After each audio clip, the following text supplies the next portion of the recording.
So, thanks for having me. It's great to be back. Actually, I've been here in Manchester, I think 3 years ago, 2 or 3 years ago. So it's great to be back. At that time, we didn't have this nice place to speak in.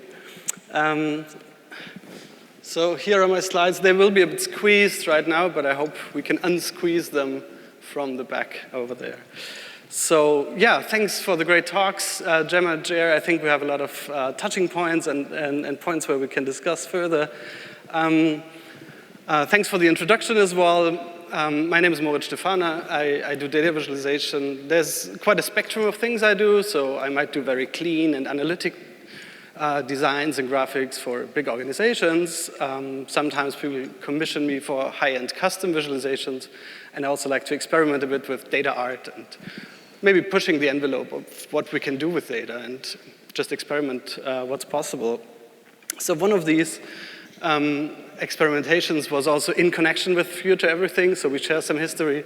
The Moto project that tried to capture the audience response for London 2012, like what the people online, how they experienced the games, how that maybe diverged or converged with traditional media coverage. And we analyzed the Twitter messages around the games for emotional content, again, just the English ones. But that was a limitation we were quite aware of at the time as well. But it's one that is hard to overcome technically.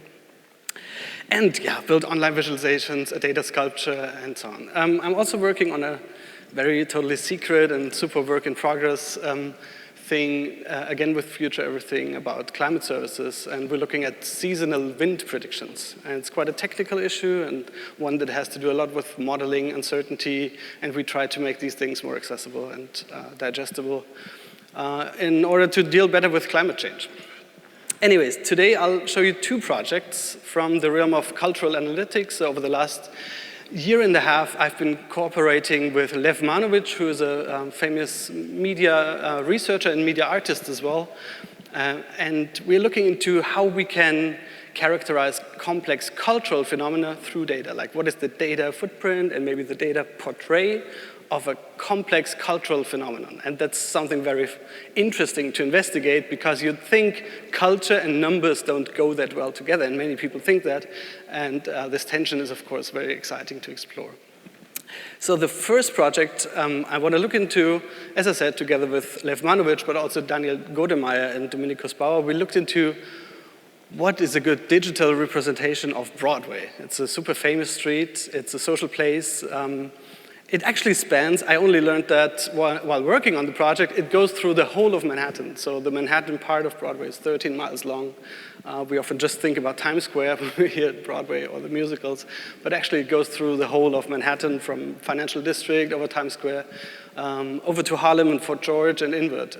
And we just set out to think about, okay, how can we characterize what's happening on the street, like all the differences, the diversity of the city, the big picture patterns, how can we characterize that?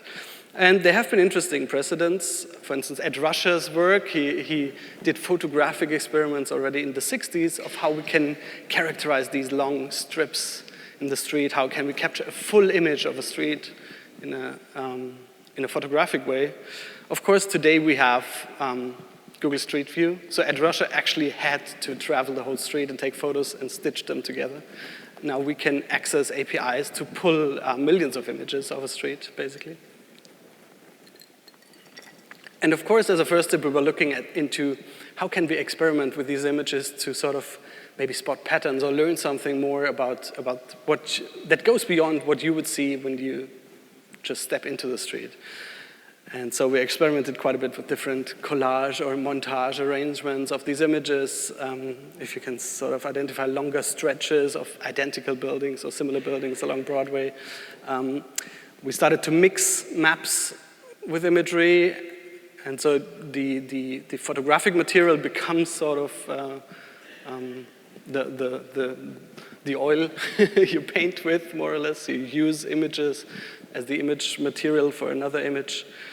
But of course, this only reflects the buildings, basically, the asphalt and the concrete. And the other side we can investigate today is really what happens on the street, right? So we were also looking into which images people take, like Instagram images, which messages they wrote at different places. So in a way, we were sort of exploiting all this metadata and all these contents that are being so shared today, but now for artistic purposes and trying to characterize the street. And again, the challenge is how can we make sense of that? So we were looking at how can we, for instance, extract color palettes, maybe identify indoor versus outdoor images, nightlife versus shopping, things like this, and try to create these color profiles along Broadway that would show you the distribution of colors along a certain stretch of Broadway. And again, in one way to spot patterns, but in another way also to use the existing image material in a remix thinking way to create new artworks. The third part that goes into our project is, of course, the data layer, because what you see on the street is one thing, but there's all this sort of the invisible Broadway that is constituted of all the data we have about the places, of all the social media posts people make. So we used income data. We used taxi drop-offs, so there's a big data set of all taxi rides, 2013 in New York, but also social media data, like Instagram images, Foursquare check-ins, and so on. And it's a bit hard to see over here, especially the darker colors. But what's interesting is, on the one hand, of course, all the hotspots are at the places you would expect, like Columbus Circle and Times Square and so on. But each of these different layers has its own profile. So you might sometimes have lots of Foursquare check-ins, but almost no Twitter messages, or things like this. And the second thing we observed is that the social media inequality is much higher than the actual physical inequality. So you can see the taxi rides and the income. There's quite a difference between the south part and the north part of the Broadway. In a way, there are two very distinct Broadways that you can talk about. But it's much more pronounced in the Instagram images and the Foursquare check-ins and in the Twitter images. And we need to verify this a bit more, but there's good sort of evidence that the social media inequality or the digital divide might be even bigger than the actual, let's say, physical divide, or what you can see on the street.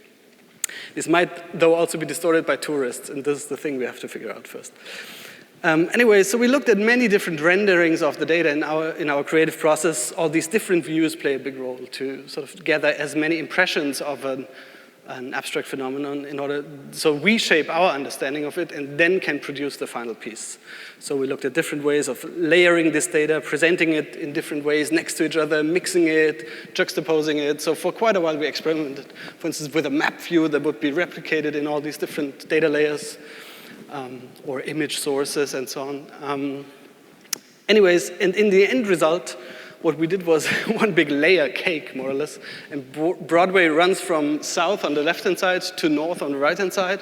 And then we just present all these different data sources and image sources we have next to each other. And it really ranges from, well, handwritten annotations, Google Street View images, facade colors, taxi statistics, other social media statistics, income statistics. So we try to bring all these different layers that in our mind constitute the street, both the physical as well as the digital together, and make it explorable. The piece itself is on display at the New York Public Library. There's a photography exhibition on 175 years of photography, and it's open for everybody. You can just go there. Oh yeah, and there's the team on the right-hand side in front of the proud team in front of the piece. The final product is a touch installation with a wall print behind it. And I'll show you a screen capture in a minute, but you can also try it out online. We put basically almost the same version as the installation online for you to play with. And what it does is, in the beginning, it's like this super squeezed together accordion. Like all the data we collect is basically on this one screen. So it's probably the most data dense screen I've ever designed. And what you can do is zoom into individual parts. You can just look into individual neighborhoods. Say like, okay, this is Midtown. How does Midtown look like? What are the hotspots in Midtown? What's the overall picture of Midtown? And you can even zoom into street level, more or less, and see exactly like one block or one street corner, how does that play out data-wise, and how does it compare to the rest? So it's sort of this big accordion of data that we compiled and then make accessible. So here's a quick screen capture. So you can tap into any point in Broadway where you're interested in. It will zoom into this. You can zoom in further to actually see the building, see the images taken, investigate all the statistics. And the interesting thing is really the seamless aggregation. So you can go from street level straight back to 13 miles view, basically in one go, and choose any view in between.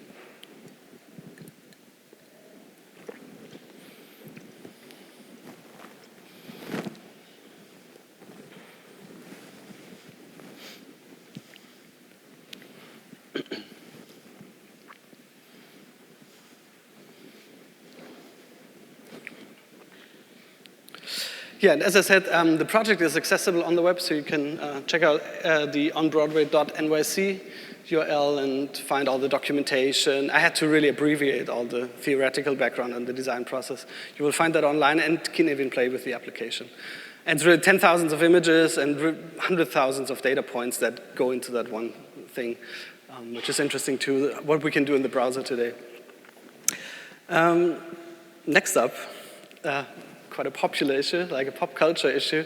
We're still doing cultural analytics, and what we were interested in, when we started off collaborating, is really how photography is being used today. And one topic that came to our attention was the just emerging trend of taking selfies.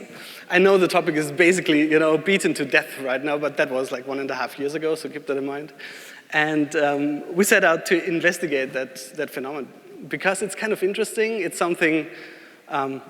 First of all, everybody takes selfies, like the president takes selfies, even at funerals.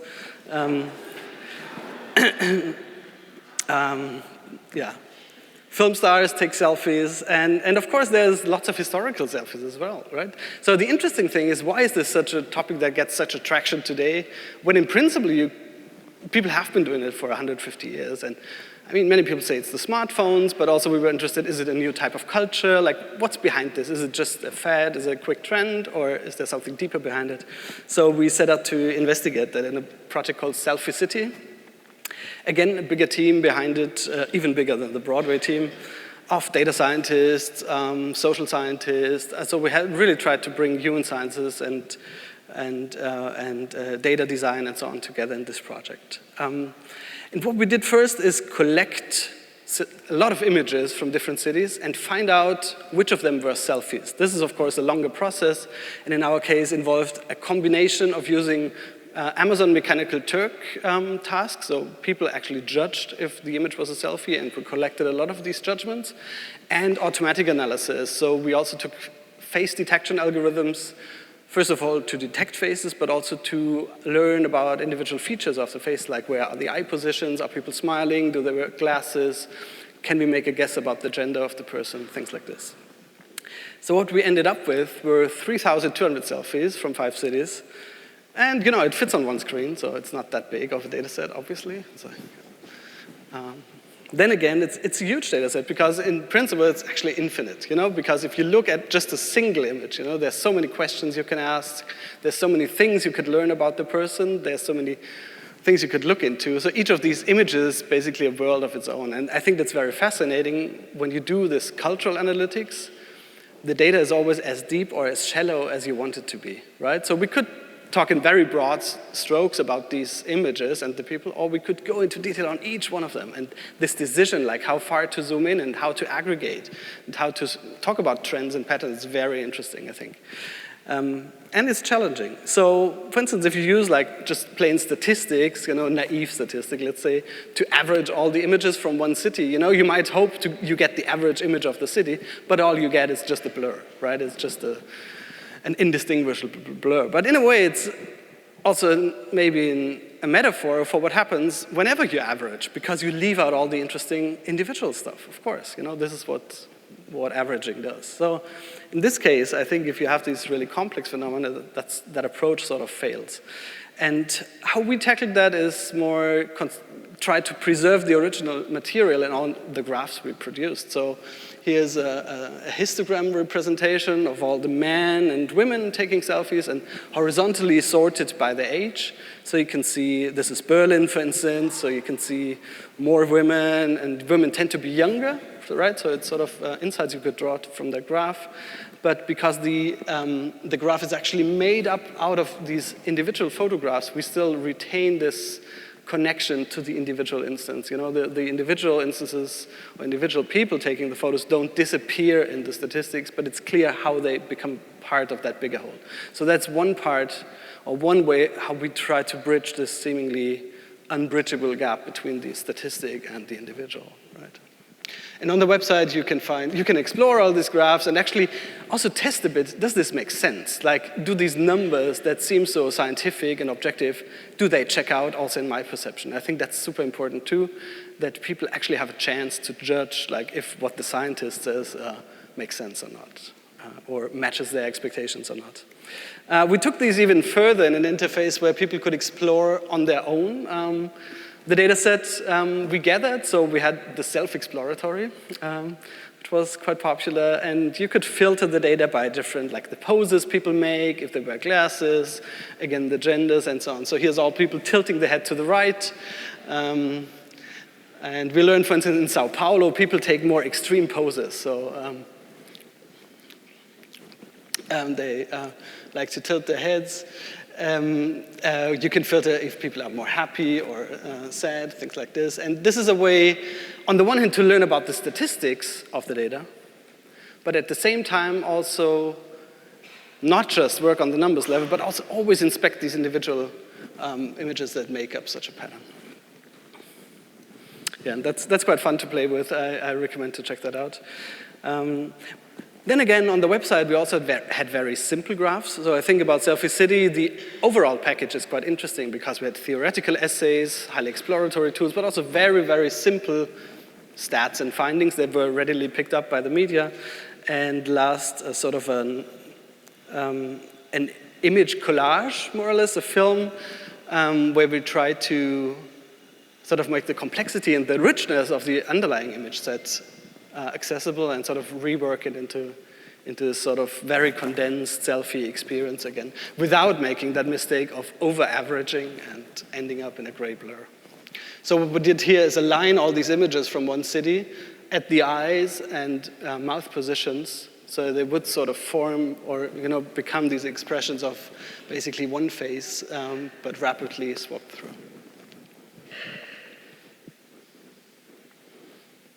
And again, this is a way that doesn't make a numerical statement about selfies. It's more a way of how we can use our perception to explore and think about such a complex phenomenon, understand a bit like, yeah, who are these people taking selfies? How do they do that? And what can we learn from that? And what I find really interesting about these projects is, and what's so challenging about them, you never know what you're actually talking about. So are we talking about the people taking the selfies? Are we talking about Instagram? Are we talking about face recognition?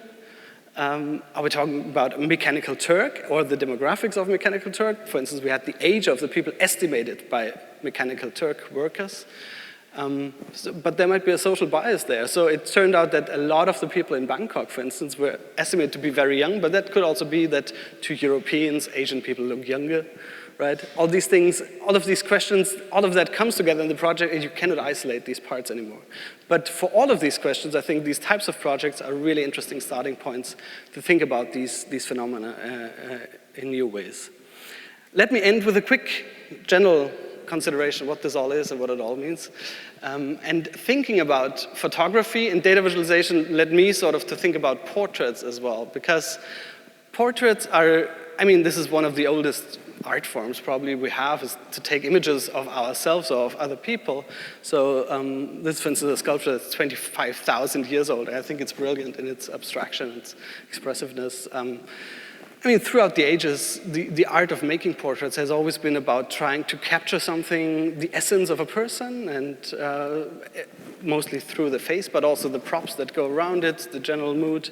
The most famous painting we have, obviously, is a portrait. We have these artist renderings of themselves. That's sort of a selfie on its own. And I think what's interesting is in these portraits, it's always clear there's an interpretation of reality going on. So it's based on something physical, something observable. It should also look like the person, so there should be some agreement on, okay, it's a fair image of that person. But it's also clear there's an artist's rendition of reality, right? And we tend to think that sort of the big shift is that we now have tools to make objective images, as opposed to an oil painting where you could paint anything. You know, you could think a photograph is like an objective image as opposed to a subjective oil painting. Obviously, that's not true because, as we all know, you know, the photo that makes it on the title page, you know, is only one of 100 or 1,000 that has been taken. And it's just that the authorship is being shifted now to selecting the right view. You know, it's a more constrained situation. It's based on this sort of hard, physical, objective process of just pressing a button and the rest is just physics happening. But it's just as much an artist's impression of Maggie Thatcher as the oil painting, in my view. And I think that's very similar to what we have in data visualization, like this framing. How do we put things into perspective? What's the right way of showing a data set? I think there are many parallels with photography. Oh yeah, coming back to the Oscar selfie. So some of you might have seen the other side of the selfie is that Liza Minnelli tried to be in the same picture and she didn't make it. And I think that's something really to think about. Like if you see one image, like what's the backside, right? What happened behind the scenes that you don't see, right? What's been taken out, what's been left out, what's been taken away. And this is where authorship happens in many ways in data visualization and photography, obviously. Just a quick note. So a big discussion on the selfie project is, so for all of these different categories, we actually had float numbers. So glasses was a value between 0 and 1, and 0.5 means could have glasses or not, right? And so we turned that into a binary category, glasses yes, glasses no, with a small section of we don't actually know question mark category, right? And then we did the same thing for gender. And I think that's sort of, in a way, a different thing. We sort of did it for interface consistency, but if you think about what that means for the people in the middle to just label them with a question mark, it's strange. But it would also have been strange to give it an 0.4. So, you know, we were lacking a good interface, actually, for the things in between or that are not clearly male or female. And these are all political decisions that go into the design of data and data visualizations. Yeah. Just to end this part about portraits, there's a really interesting whole practice around that. And the term was coined by Judith Donath at MIT.